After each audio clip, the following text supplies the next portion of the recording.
Hi everyone, welcome back to this podcast, soulishfemme. My name is Glenaville Manarang. To those of you who are returning subscribers and listeners, I would like to thank you personally for coming back Mondays and Thursdays. And to my new listeners, I would like to welcome you on this channel. In today's topic is advice I wish I have learned before dating into the world. We all know that in today's world, dating, I heard, is very hard, especially when we don't really find the right people, the right men. There are toxic men in this world that I have encountered, and there are also good men out there that I've also encountered and have seen in my own life. In those times when we think toxic is someone that usually just going to show up with a red cape and a horn, no, they don't picture as the devil.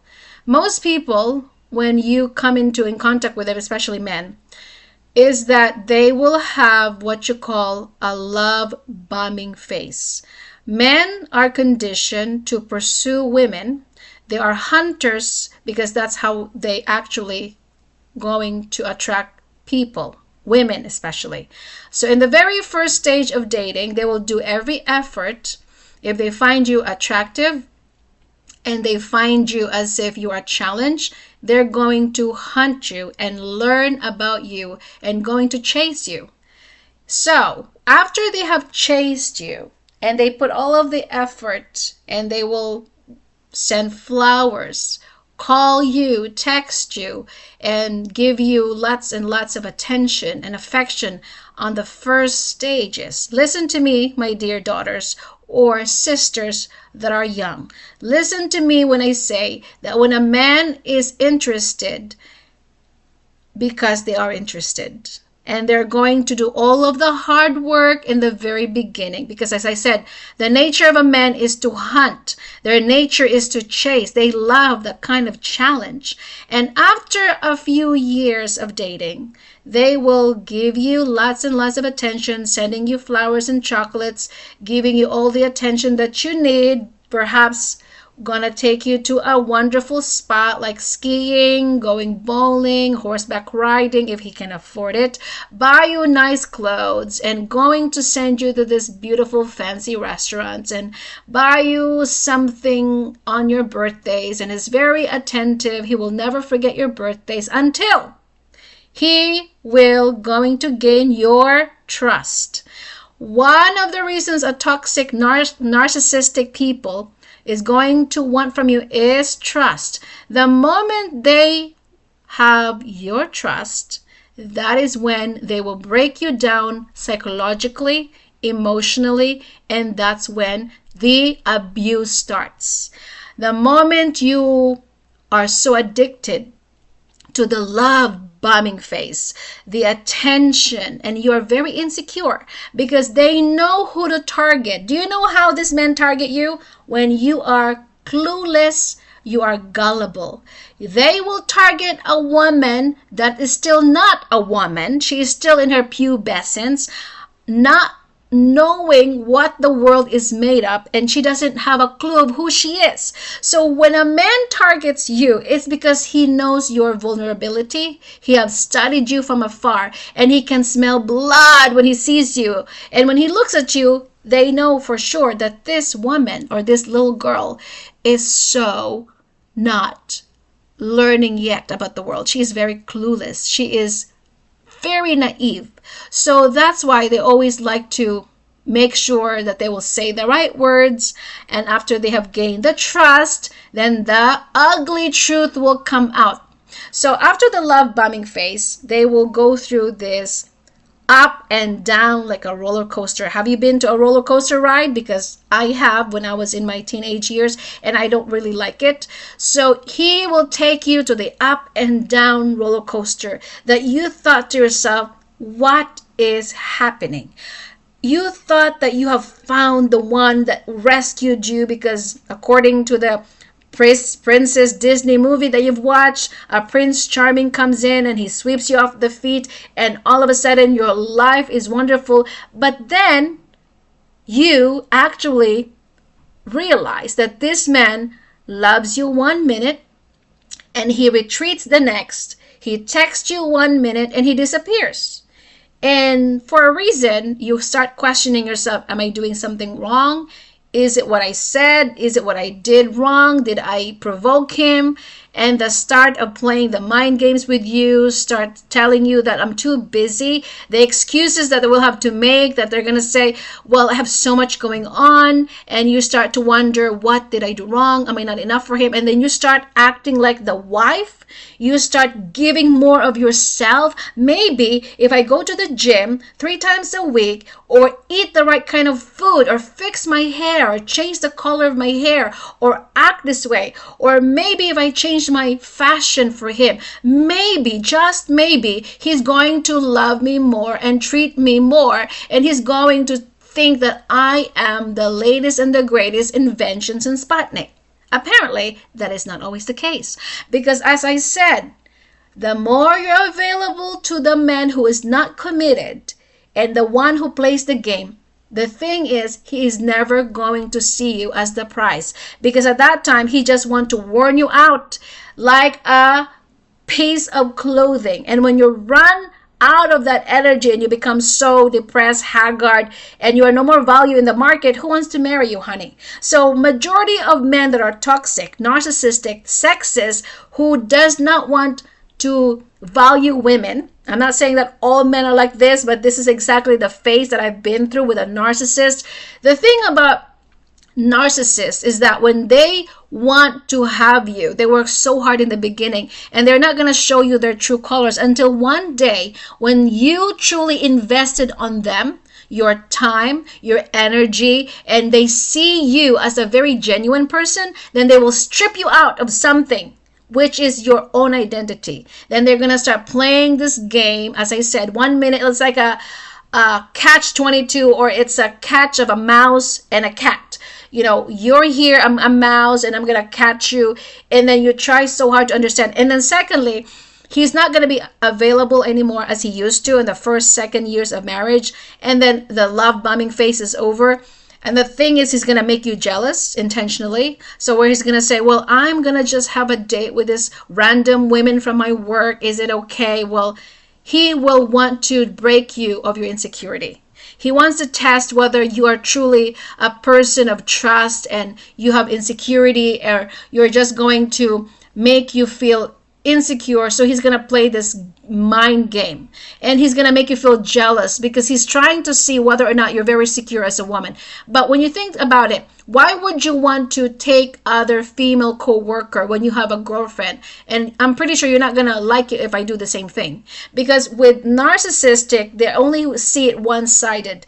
It's okay for them to do things towards you, but the moment you flip the coin and you do the same thing towards them, they don't like it. The moment you question them about these things, all of a sudden, they will reject the idea, because for them, they're entitled. They are not allowed to be questioned of what they're doing wrong. But when it comes to you, they're allowed to do nonsense or things that are egregious towards you. But it's okay for them to do that, because they're entitled. Because people that are narcissistic, men that are egoistic, they will not see you worth it. They think that you are just a toy that they can play around with your emotions.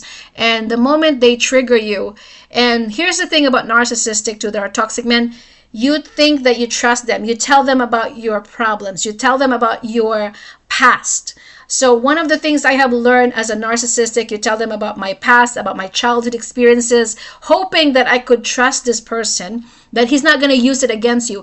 But the problem with narcissistic, with narcs, most of them, they're going to use that story against you, and they will call gaslighting.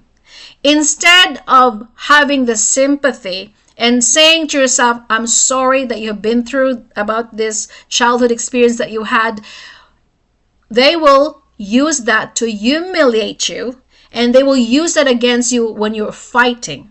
That's what you call immaturity, because narcissist men are not mature in their head. Most of them are pathological liars. They are users, they're manipulators, and they're controllers. They are going to not sympathize with you because they are lacking of emotional maturity. Also, when you are going to piss them off and they cannot hold a conversation because they're also full of insecurity. When you're dealing with a narcissist, you are actually dealing with a toddler. They have a fragile ego. They have no sense of identity. They don't know who they are. So when you question them about what they believe and you're opposing their idea, perhaps, you are going to have this uphill battle. You're going to have an exchange of words because he doesn't understand why you say those words.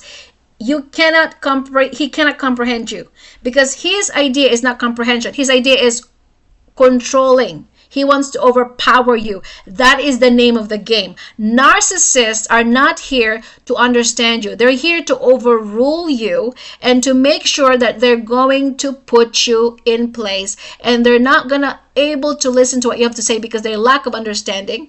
They don't even understand themselves. And so for you to make him understand you, it is impossible. So when you're asking yourself the question, why is it that it's so hard to discuss and cover a conversation with this man? It's because he's immature. He's narcissist. He doesn't want to understand you. Their job is not to understand you. Their job is to confuse you. And their job is to make sure that you are not going to have your opinion or the autonomy to choose things for yourself. They want to choose things for you. And that's how they control you. So the moment that they have gained your trust, they start playing this roller coaster ride, one up, sometimes you're down, sometimes you're making up, sometimes you're good, sometimes you're not. You're just dealing with this Jacqueline Hyde. I haven't really seen the movie, but that's exactly what you feel like in that kind of relationship. A toxic man that will make you so crazy to think that you think you're crazy. But this is a analogy or an experience that I have with this person or with the people that are narcissists. So they took off the mask and they will show you who they are. They will gaslight you about your stories. They will tell you about how awful you are. Maybe you deserve it and maybe you brought this upon yourself. And that's exactly what they do. They label you. They will criticize you because they want to make you inhumane. They don't want to treat you as a woman. They don't want to treat you as a human being who has a feeling. So they want to treat you as an object. Because if you can treat people like an object by labeling them, now for that instance, you're no longer a human being. You now are like an object who has to be told as a label, as if you are a Fruit Loops or a Lucky Charm or a cereal box who has to be labeled. So when a human being start labeling you like you're crazy, or they start spitting words like you're just lying, they want to devalue of what you said because they want to make you as a liar. Because if they don't want to, if they cannot label you anymore, which means they cannot control you.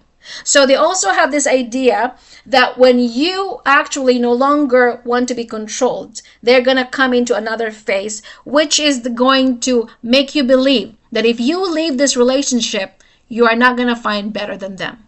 They will make you understand that if you leave this relationship, if you leave me, you are never going to find a man like me who will love you, who will spoil you. Remember the time of love bombing? Who is going to be there for you every thing that you need financially, because that's how they control you. So if you are not going to wake up from that, and if you believe those lies, this is why for so many women are stuck in this pattern of psychological abuse, because we believe their lies. We thought that, oh my goodness, maybe he's telling the truth. Maybe he's right, that if I would leave this relationship, I am not going to find a better man.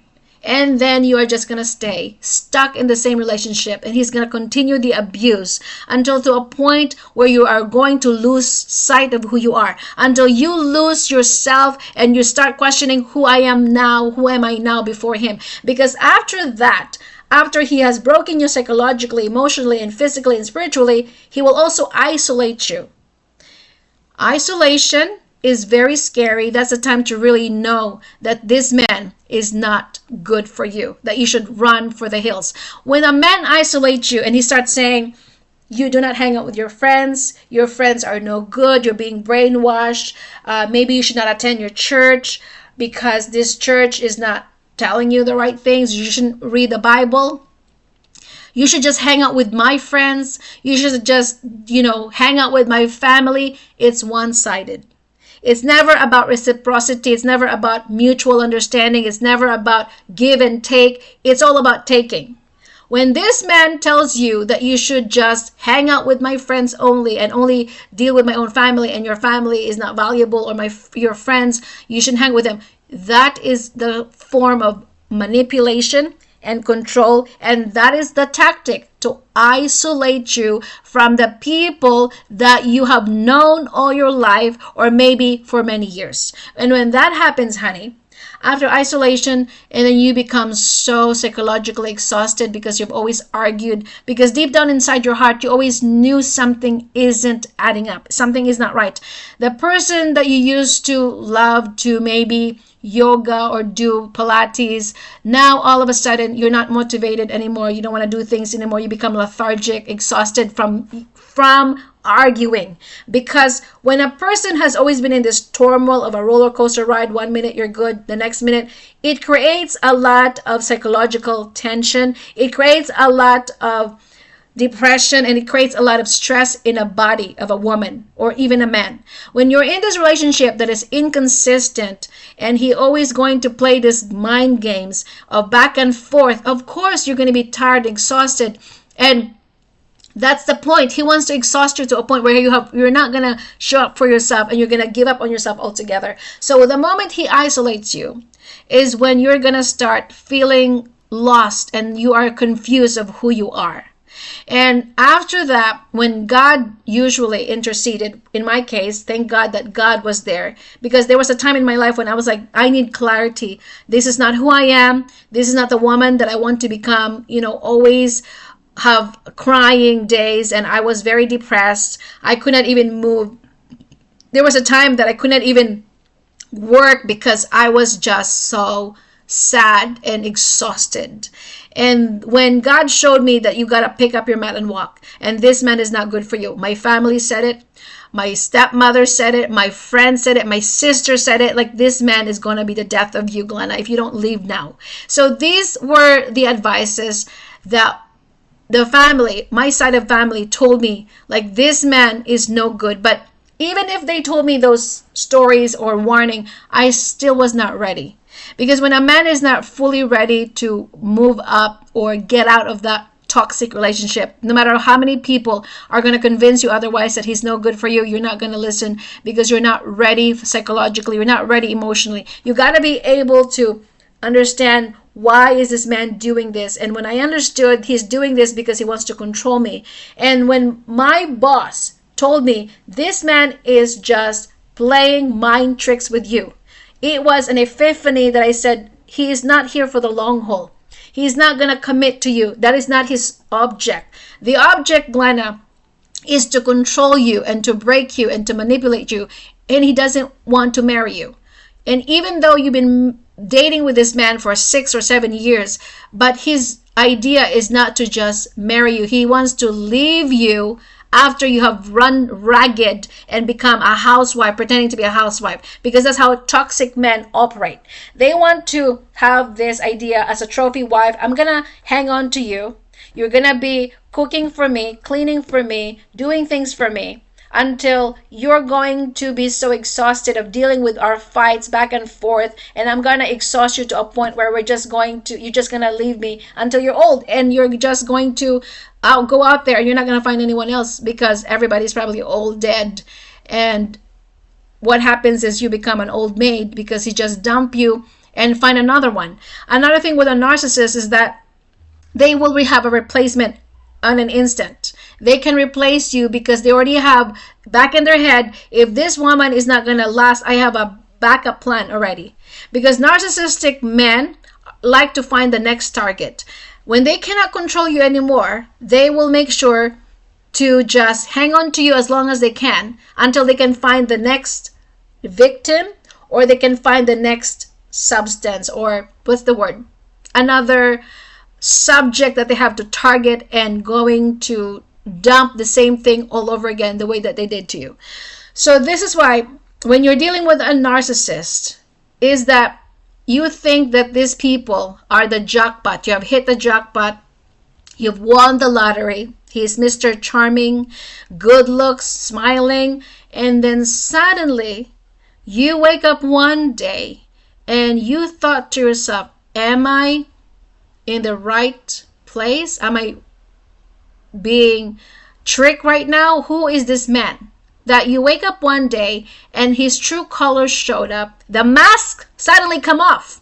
And you start wondering, did I miss something when we were dating? How come this man, fast forward, he starts changing his true colors? He is now showing you who he is truly. And you thought to yourself that you were just hallucinating on the first time when he started changing his attitude. His skin shed like a snake. The snake coming out in the open. He's now becoming so impulsive. He is now abusive. He is now cursing in your face, using kinds of words that are profane. He never used to do those things. In the first 3 years of your relationship, he was always communicative and making sure that everything is okay, trying to reassure you. He doesn't want to go to sleep while angry. All of a sudden, he doesn't want to make an effort. You have two questions. Either he is playing a mind game or he's cheating on you. And so in this case, when you feel unsafe with a man, you shouldn't be with that person anymore. When you feel as though your voice has not been heard and you don't feel valued anymore, then maybe that's a time that you have to really think about your future. You can have boundaries, and that's why I said boundaries are important. Now, of course, marriage is different. When you're married to someone and he turns out to be a narcissist, that is another story, because now there is a court involved, there is now child support involved, alimony involved. It becomes a lot complicated. But when you're still single, you still have time to get out of that kind of toxic relationship. You still have time to say, this man is not going to be my husband. Because when you're married, that's a different ball game. When you're married, then you have to think, what can I possibly do to really have this process of separation maybe or divorce without going to be an ugly separation?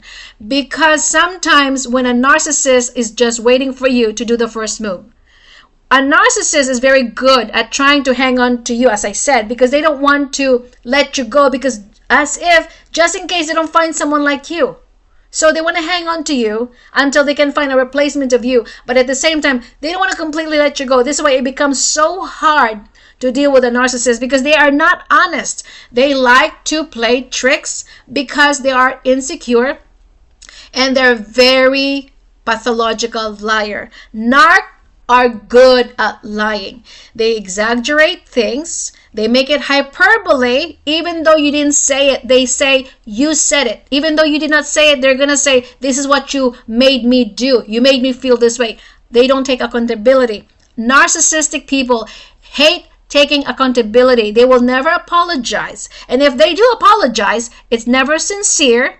It's never genuine. They just want to say it because they just want to make you, they want to trick you.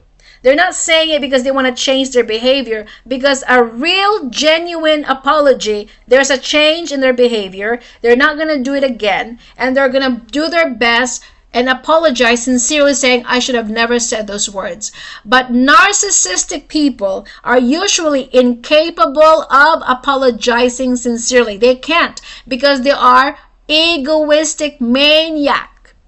So when you're dealing with a narcissist, not only they lie to your face, they omit information, they hyperbole, they exaggerate, and they always do the what? Victim.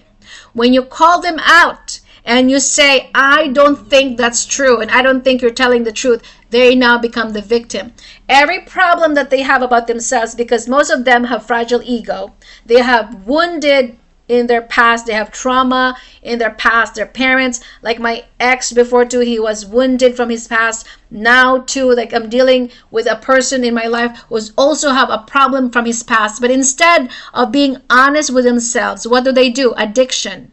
They run away from their pain because they don't want to take accountability. They are very coward. They have no spine. They have no backbone to, instead of saying, I have an issue, I need to deal with my problem, I have an ego problem, then instead of dealing with their mother wounds and father wounds, they blame you and they will point the finger instead of taking accountability, because instead of saying, I need help or I need to really deal with my demons inside of me.